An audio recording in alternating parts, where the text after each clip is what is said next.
कहल जाला कि कोनो पुण्य ऐसा हम कैले बानी कि मनुष्य के शरीर पौले बानी, लेकिन ओहू से बड़ा पुण्य ऐसा कैले बानी कि जवन 500 वर्ष के प्रतीक्षा के बाद अयोध्या में भव्य राम मंदिर के न्यू निर्माण से लेके और भव्य मंदिर के आविष्कार तक हमने के देखने जाए। तो बहुत बड़ा बात बा हमने खाते। तो मैं ये भाव रख रहा हूं भगवान रामचंद्र के चरणों में कि दीप जलाओ रोशन कर दो,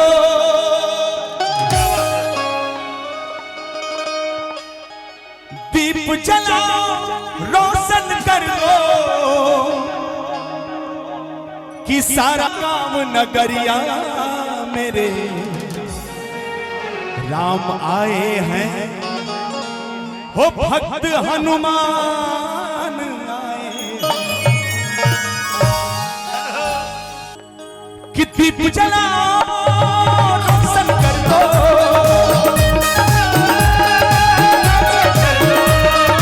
दीप जलाओ रोशन कर दो सारी अवध नगरिया मेरे राम आए हैं, भक्त हनुमान आए हैं, मेरे राम आए हैं, भक्त हनुमान आए हैं।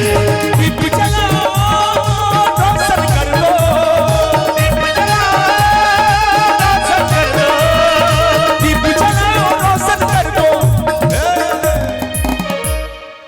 कि सारा गांव नगरिया मेरे राम आए हैं, भक्त हनुमान आए हैं, मेरे राम आए हैं, भक्त हनुमान आए हैं, मेरे राम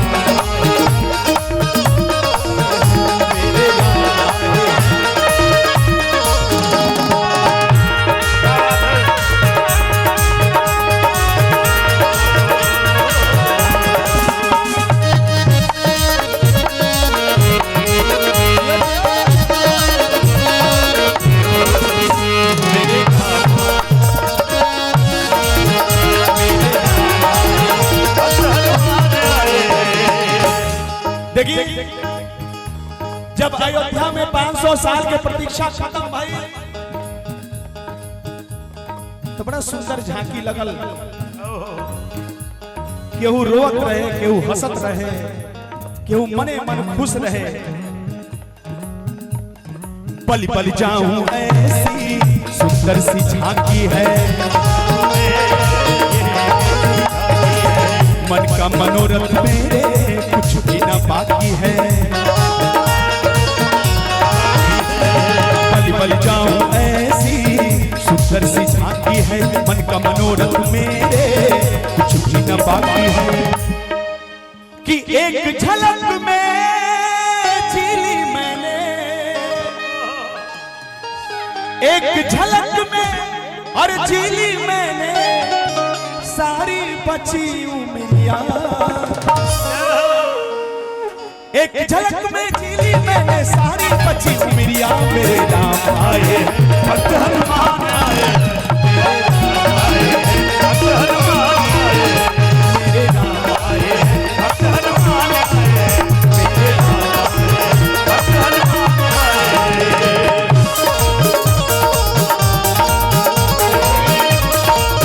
हम जानते नहीं कभी राम बन के कभी श्याम बन के चले आना, प्रभु जी चले आना। कभी राम बन के कभी श्याम बन के चले आना, कि तुम राम रूप में आना, तुम राम रूप में आना, हो तुम राम रूप में आना, तुम सीता साथ लेके हाथ लेके चले आना, प्रभु जी चले आना।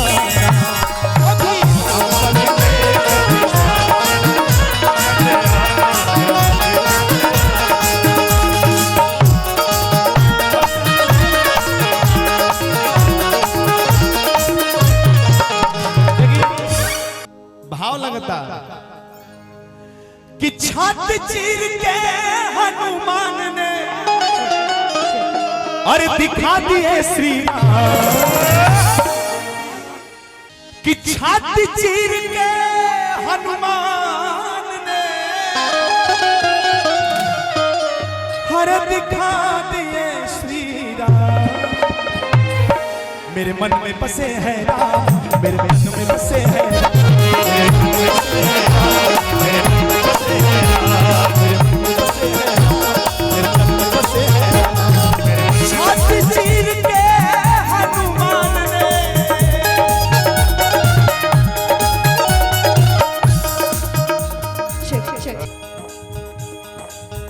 कि जिस भजन में हो, जिस भजन में राम का नाम न हो उस भजन को गाना चाहिए। जिस भजन में राम का नाम न हो उस भजन को गाना चाहिए। जिस भजन में राम का नाम न हो उस भजन को गाना चाहिए। जिस भजन में राम का नाम न हो उस भजन को गाना चाहिए। कि जिस भजन में राम का नाम न हो, जिस भजन में राम का नाम न हो उस भजन को गाना चाहिए। कि जिस भजन में राम का नाम न हो उस भजन को गाना चाहिए। जिस भजन में राम का नाम न हो उस भजन को गाना चाहिए। अच्छा ये लाइन जब हम गाइला तो हल्का तनी डिस्टर्ब होनी कि चाहे पत्नी हो, चाहे पत्नी कितनी प्यारी हो उसे भेद बताना।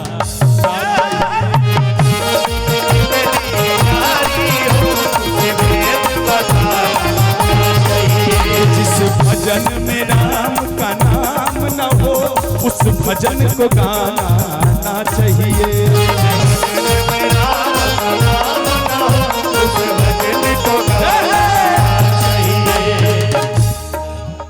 रुका रुका रुका भैया भैया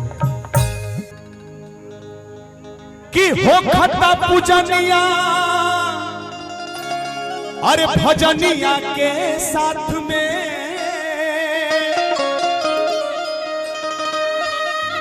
अरे पंडा पुजारी भाला ले ले खड़ा हाथ में।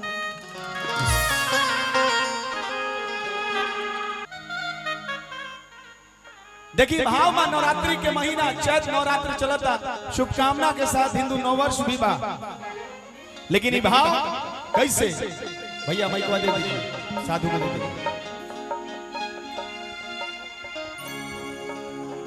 कि देख चलली मयरिया ओ कह के बाघावा सवरिया आ देख बाजता नगाड़ा थमा थम थम। नहीं लेकिन 3 बार मरबो तो मजा आएगा। हां आवा कहनी ना हम कि तोन लो रेल हवा हम घाल मेल टाइप को हैं तो तनी से हमके संभाल के क्या बात तोन लोग रफ्तार में हम ना चल पाई, हमारा हिसाब से वो तो हमके तनी अच्छा लगे। बहुत सुंदर कि देख चलली मयरिया कके बाघावा सवरिया देख चलली मयरिया कके बाघावा सवरिया देख बाजता नगाड़ा थमा थम थम। ये बात तनी और आवाज देसी में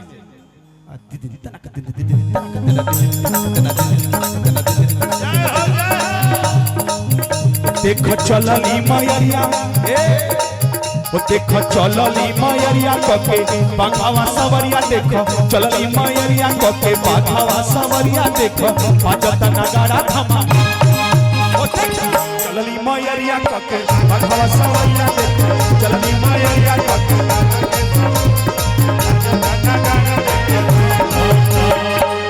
लेके पूजा के थाली हो लेके पूजा के थाली सब खड़ा बतुआरी लेके पूजा के थाली सब खड़ा बतुआरी कि बाजे घड़ी घंटाल टन टन टन टन।